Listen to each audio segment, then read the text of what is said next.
ಅಮ್ಮ ನಮಸ್ತೆ. ನಮಸ್ತೆ. ನಮಸ್ತೆ ಅಮ್ಮ. ನಮಸ್ತೆ. ಈಗ ತ್ರಿವಿಕ್ರಮ್ ಅವರು ಕೂಡ ಟಾಪ್ 6 ಕಂಟೆಸ್ಟೆಂಟ್ ಅಲ್ಲಿ ಅವರು ಒಬ್ಬರಾಗಿದ್ದಾರೆ. ಸೊ ಎಷ್ಟು ಖುಷಿ ಇದೆ. ಅವರು ಯಾವಾಗ್ಲೂ ಹೇಳ್ತಾ ಇರ್ತಾರೆ ತನ್ನ ತಾಯಿ ಎಷ್ಟು ಕಷ್ಟಪಟ್ಟು ಸಾಕಿದ್ದಾರೆ ನಮ್ಮನ್ನ ಅನ್ನೋದ್ರಿಂದ ಹಿಡಿದು ಪ್ರತಿಯೊಂದು ವಿಚಾರನೂ ಕೂಡ ಹೇಳ್ತಾ ಇದ್ದಾರೆ. ಈಗ ಈ ಒಂದು ಸ್ಥಾನದಲ್ಲಿರುವಂತ ತ್ರಿವಿಕ್ರಮ್ ಅವ್ರನ್ನ ನೋಡಿ ನಿಮ್ಗೆ ಎಷ್ಟು ಖುಷಿ ಆಗ್ತಾ ಇದೆ? ಪ್ರತಿ ವಿಚಾರಗಳಲ್ಲೂ ನಿಮ್ ಬಗ್ಗೆ ಮಾತಾಡ್ತಾರಲ್ಲ, ಅದಕ್ಕೆ ಎಷ್ಟು ಖುಷಿ ಇದೆ, ಏನ್ ಅನ್ಸುತ್ತೆ? ಅವನು 11 ವರ್ಷದಿಂದ ತುಂಬಾ ಕಷ್ಟನೇ ಅನುಭವಿಸ್ಕೊಂಡ್ ಬಂದಿದ್ದಾನಲ್ವಾ. ಹಂಗಾಗಿ ಇದೊಂದು ಒಳ್ಳೆ ಇದರಿಂದ ಒಂದು ಒಳ್ಳೆ ಚಾನ್ಸ್ ಸಿಕ್ಕಿತು.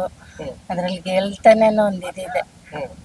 ಯಾಕೆಂದ್ರೆ ಅಷ್ಟು ಪ್ರಾಮಾಣಿಕವಾಗಿ ಈಗ ಅವ್ರಿಗೆ ಇರುವಂತ ಒಂದು ಘಟಾನುಘಟಗಳಲ್ಲಿ ತ್ರಿವಿಕ್ರಮ್ ಅವರು ಕೂಡ ಒಬ್ರು. ಅಷ್ಟು ಎನರ್ಜೆಟಿಕ್ ಆಗಿದ್ರು ಕೂಡ ಯಾರ ಹತ್ರನು ಗಲಾಟೆ ಮಾಡ್ಕೊಳ್ಳದೆ, ಯಾರ ಹತ್ರ ಎಷ್ಟು ಮಾತಾಡ್ಬೇಕು, ಯಾರ ಹತ್ರ ಹೆಂಗ್ ಮಾತಾಡ್ಬೇಕು ಅದೇ ತರದಲ್ಲೇ ಹೋಗ್ತಾ ಇರ್ತಕ್ಕಂಥದ್ದು ಇನ್ನೊಂದು ವಿಶೇಷ. ಸೊ ಅದೆಲ್ಲ ನೋಡಿದಾಗ ಅಂದ್ರೆ ನೀವು ಕಲ್ಸಿರ್ತಕ್ಕಂಥ ಬುದ್ಧಿ ಇಲ್ಲೆಲ್ಲ ಒಂದ್ ಕಡೆ ಯೂಸ್ ಆಗ್ತಾ ಇದೆ ಅಂತ ಅನ್ಸುತ್ತಾ? ಹೌದು ಸರ್. ಇಲ್ಲ, ಚಿಕ್ಕದ್ರಿಂದನೂ ಅದೇ ತರನೇ. ಒಬ್ಬರನ್ನ ನೋವು ಮಾಡ್ದವನಲ್ಲ, ಒಂದ್ ಇದನ್ ಮಾಡ್ದವನಲ್ಲ. ನನ್ಗೇನು ಕೆಲವು ಮಾತಾಡಕ್ ಬರಲ್ಲ.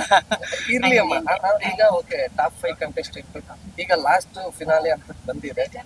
ತ್ರಿವಿಕ್ರಮ್ ಅವ್ರಿಗೆ ಆಲ್ ದಿ ಬೆಸ್ಟ್ ಹೇಳಿ, ಜನಗಳಿಗೆ ಏನ್ ಹೇಳಿ ಇಷ್ಟಪಡ್ತೀವಿ? ಜನಗಳ್ದೇ ನನಗ್ ಮೇನ್ ಇರೋದು, ಅವ್ರಗಳ ಆಶೀರ್ವಾದ ನನಗ್ ಬೇಕಾಗಿದ್ದೆ. ಅದು ಜನಗಳಿಲ್ದಲೆ ನಾವೇನಿಲ್ಲ, ಅವರೇ ಮೇನ್ ಬೇಕಾಗಿರೋದು ನನಗೆ.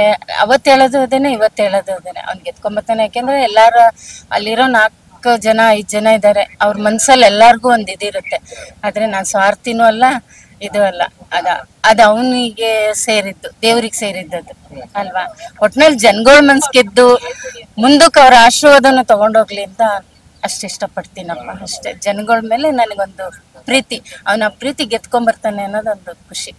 ಇನ್ನು ಜನಗಳು ಅಂದ್ರೆ ನಾವು ಪಬ್ಲಿಕ್ ರಿವ್ಯೂಗೆ ಅಂತ ಹೋದಾಗ ಎಷ್ಟೋ ಜನ ಹೆಣ್ಮಕ್ಳುಗಳು ತ್ರಿವಿಕ್ರಮ್ ಅವರ ಒಂದು ಏನಂದ್ರೆ ಹೆಣ್ಮಕ್ಳುಗಳ ಆರ್ಟ್ ಕದ್ದಿರ್ತಕ್ಕಂಥದ್ದು ನಿಮಗ.